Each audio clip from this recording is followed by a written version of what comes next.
ഇന്ന് ഞാനിവിടെ നല്ലൊരു കോവയ്ക്ക മെഴുക്കുവരട്ടിയാണ് തയ്യാറാക്കുന്നത്. കോവയ്ക്ക മെഴുക്കുവരട്ടി എന്ന് പറയാം, കോവയ്ക്ക ഫ്രൈ എന്ന് പറയാം, എന്ത് വേണമെങ്കിലും പറയാം. കാരണം അത്രയ്ക്ക് ടേസ്റ്റോടു കൂടിയാണ് ഞാനിത് ഇന്ന് തയ്യാറാക്കുന്നത്. കോവയ്ക്ക ഇഷ്ടമില്ലാത്തവർക്ക് തീർച്ചയായിട്ടും ഇങ്ങനെ തയ്യാറാക്കിയാൽ ഇഷ്ടപ്പെടും. അപ്പം എങ്ങനെയാണ് ഇത് തയ്യാറാക്കുന്നത് നോക്കാം. ഞാനിവിടെ മാർക്കറ്റിൽ നിന്ന് കുറച്ച് കോവയ്ക്ക വാങ്ങിച്ചുകൊണ്ട് വന്നിട്ടുണ്ട്. ഇപ്പം മഴ സമയമൊക്കെ ആയതുകൊണ്ട് ഇതിനകത്ത് കുറേ ചെളിയൊക്കെ ഉണ്ട്, മണ്ണും അതുപോലെ തന്നെ ഇലയൊക്കെ ഇങ്ങനെ ഉണങ്ങി പിടിച്ചിരിക്കും. അതൊക്കെ നല്ല വൃത്തിയായിട്ട് ഒന്ന് കഴുകിയെടുക്കണം. എനിക്കിന്ന് കോവയ്ക്ക ഒരു 3-4 പ്രാവശ്യം കഴുകിയില്ല അത് വൃത്തിയാകത്തുള്ളൂ. അത്രയ്ക്ക് ചെളിയുണ്ട് അതിനകത്ത്, മഴ ആയതുകൊണ്ടായിരിക്കാം. അപ്പം നല്ല വൃത്തിയായിട്ട് ഞാൻ ഇതൊന്ന് കഴുകിയെടുക്കുന്നുണ്ട്. ഇതെല്ലാം ഒന്ന് കഴുകിയെടുത്തതിന് ശേഷം നമുക്ക് കോവയ്ക്ക മെഴുക്കുവരട്ടി വെക്കാം. കോവയ്ക്ക 2 ടൈപ്പിൽ നമുക്ക് മെഴുക്കുവരട്ടി വെക്കാറുണ്ട്. ഒന്ന് വട്ടത്തിൽ അരിഞ്ഞും അതുപോലെ തന്നെ നീളത്തിൽ അരിഞ്ഞിട്ട്. ചില കോവയ്ക്ക നല്ല പുളിയുള്ളതായിരിക്കും. അതുകൊണ്ട് നമ്മൾ നല്ലവണ്ണം ഫ്രൈ ആക്കി എടുത്താൽ നമുക്കതിൻ്റെ ആ പുളിയൊന്നും അറിയാൻ പറ്റത്തില്ല. ഞാനിവിടെ കോവയ്ക്കയെല്ലാം ഒന്ന് കഴുകിയെടുത്ത് ഇനി ഇതൊന്ന് നല്ലവണ്ണം ഒന്ന് തുടച്ചെടുക്കുന്നുണ്ട്. കാരണം നമ്മൾ ചില സമയത്ത് ഫ്രൈ ആക്കുമ്പോൾ അത് നല്ലവണ്ണം ഫ്രൈ ആകത്തില്ല, വെള്ളം ഉള്ളതുകൊണ്ട്. അതുകൊണ്ട് ഞാനിതിവിടെ എല്ലാം ഒന്ന് തുടച്ചെടുത്തു. ഇനി ഇതൊന്ന് ഈ രീതിയിലൊന്ന് ചെറുതായിട്ട് അരിഞ്ഞെടുക്കുന്നുണ്ട്. വട്ടത്തിലാണ് ഞാനിവിടെ അരിഞ്ഞെടുക്കുന്നത്. പിന്നെ കോവയ്ക്ക ഷുഗർ പേഷ്യൻറ്റിനൊക്കെ നല്ലതല്ലേ. അപ്പം അങ്ങനെയുള്ളവർക്ക് ഇതുപോലെ ഫ്രൈ ആക്കി കൊടുക്കേണ്ട ആവശ്യമില്ല. നമ്മൾ സാധാരണ വെക്കുന്ന പോലെ തന്നെ വെക്കാം. പിന്നെ ഇങ്ങനെ ചെയ്യുന്നത് നമ്മൾ ഫ്രൈ ആക്കി വെച്ചാൽ നമുക്ക് സമയമില്ലാത്തപ്പം ചോറിൻ്റെ കൂടെ കഴിക്കാനായിട്ട് പറ്റും. കുറച്ചേറെ ഇങ്ങനെ തയ്യാറാക്കി വെച്ചാൽ നമുക്ക് 2-3 ദിവസത്തേക്കൊക്കെ ഇരിക്കും.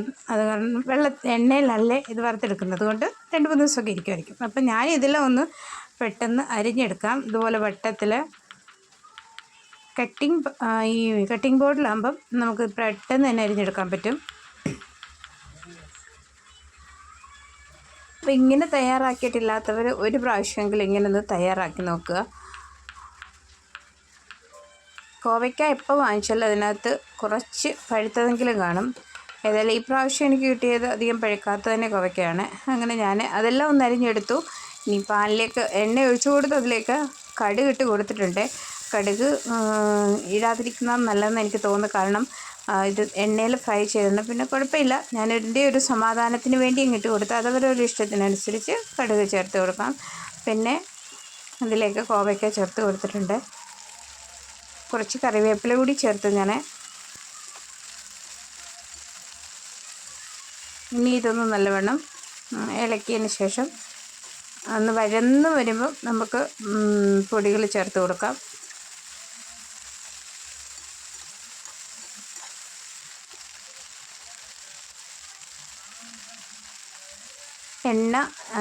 എണ്ണയിലേക്ക് ഞാൻ ഇത് കറിവേപ്പില ഇട്ടപ്പോൾ നിറച്ച് എണ്ണ സ്റ്റൗവിൽ ചുറ്റും. അങ്ങനെ അതൊന്ന് തുടച്ചെടുത്തു.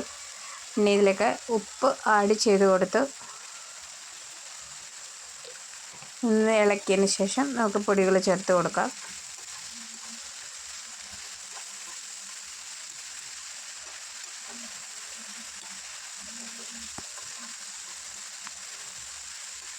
ഇനി ഇതിലേക്ക് പൊടികൾ ചേർക്കാം. ഞാൻ മുളക് പൊടി ചേർക്കുന്നുണ്ട്, പിന്നെ മഞ്ഞൾപ്പൊടി, പിന്നെ ഞാൻ കുറച്ച് മട്ടൺ മസാലയാണ് ചേർത്തത്. ഗരം മസാല എനിക്ക് ഈ മെഴുക്കുവരട്ടിക്കൊക്കെ ചേർക്കുന്നത് ഇഷ്ടമല്ലാത്തത് കൊണ്ട് മട്ടൺ മസാലയാണ് ഞാൻ ചേർത്തത്. അതൊരു ഇഷ്ടത്തിനനുസരിച്ച് ഏത് മസാല വേണമെങ്കിലും ചേർത്ത് കൊടുക്കാം. ഇതിനി ഒന്ന് നല്ലവണ്ണം ഇളക്കിയതിന് ശേഷം ഇത് നമുക്ക് അടച്ച് വെച്ച് ചെറുതായിട്ടൊന്ന് ആവിയിൽ വേവിച്ചെടുക്കണം. ചെറുതീയിൽ വെച്ച് ഒന്ന് വേവിച്ചെടുത്താൽ മാത്രം മതി. അപ്പോൾ ഇതെല്ലാം ഒന്ന് മസാലയൊക്കെ ഒന്ന് ഫ്രൈ ആക്കിയതിന് ശേഷം ഒന്ന് അടച്ച് വെച്ച് ഒന്ന് വേവിച്ചെടുത്തിട്ടുണ്ട്. ഓവർ കുക്കാകാൻ പാടില്ല. ഇതുപോലെ തന്നെ കുക്ക് ചെയ്തെടുക്കാം. ഇനി ഇത് നമുക്ക് എണ്ണയിൽ വറുത്ത് കോരേണ്ടതല്ലേ, അതുകൊണ്ട് ഓവർ കുക്കാകാതെ തന്നെ സൂക്ഷിക്കുക. അപ്പം ഞാനിവിടെ ഒരു ചെറിയ പാത്രമാണ് വെച്ചിരിക്കുന്നത്.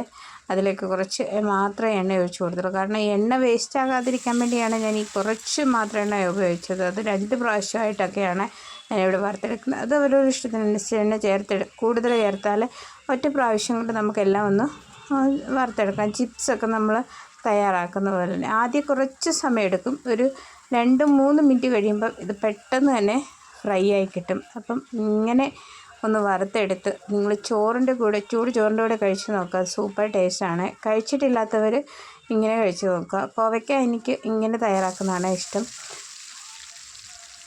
അപ്പോൾ ഞാനിതിവിടെ 2-3 പ്രാവശ്യമായിട്ടാണ് ഇത് ഒന്ന് ഫ്രൈ ആക്കി എടുക്കുന്നത്. കടുകൊക്കെ അങ്ങ് പോകും എണ്ണയിൽ, പിന്നെ ലാസ്റ്റിൽ കോരി എടുത്താൽ മാത്രമേ. അതുകൊണ്ടാണ് ഞാൻ ആദ്യം പറഞ്ഞത് കടുക് ചേർക്കാതിരിക്കുന്നതാണ് നല്ലതെന്ന്. എന്നാലും കുഴപ്പമില്ല, നമുക്കത് ലാസ്റ്റിൽ കോരി എടുത്താൽ മാത്രം മതി. അങ്ങനെ ഞാനിതെല്ലാം ഒന്ന് വറുത്ത് കോരി എടുത്തിട്ടുണ്ട്. ലാസ്റ്റിൽ ആ കടുക് കൂടി കോരി ഇട്ടിട്ടുണ്ട് അതിൻ്റെ കൂടെ. അപ്പം ഇത്രയും കോവയ്ക്ക എനിക്ക് 1/2 കിലോയുടെ കോവയ്ക്കയുടെ അങ്ങനെ നിങ്ങൾക്ക് വേറെ തയ്യാറാക്കി വെച്ചാൽ നല്ലതാണ്. അങ്ങനെ പിന്നെ അതിലേക്ക് അല്പം കുരുമുളക് പൊടി കൂടി ചേർത്ത് കൊടുത്ത് ഇനി നല്ല ഒരു പാത്രത്തിൽ, അല്ലെങ്കിൽ അടച്ച് വെക്കാൻ പറ്റിയ ഒരു പാത്രത്തിലിട്ട് അടച്ച് വെച്ചാൽ നമുക്ക് കഴിക്കാൻ തോന്നുമ്പോൾ, അല്ലെങ്കിൽ പെട്ടെന്ന് തന്നെ കറി വെക്കാൻ സമയമില്ലാത്തപ്പോഴൊക്കെ ആണെങ്കിൽ ഇതുപോലെ തയ്യാറാക്കി വെച്ചാൽ കഴിക്കാൻ പറ്റും. അപ്പോൾ ഇതുപോലെ അടുത്ത വീഡിയോയിൽ കാണാം.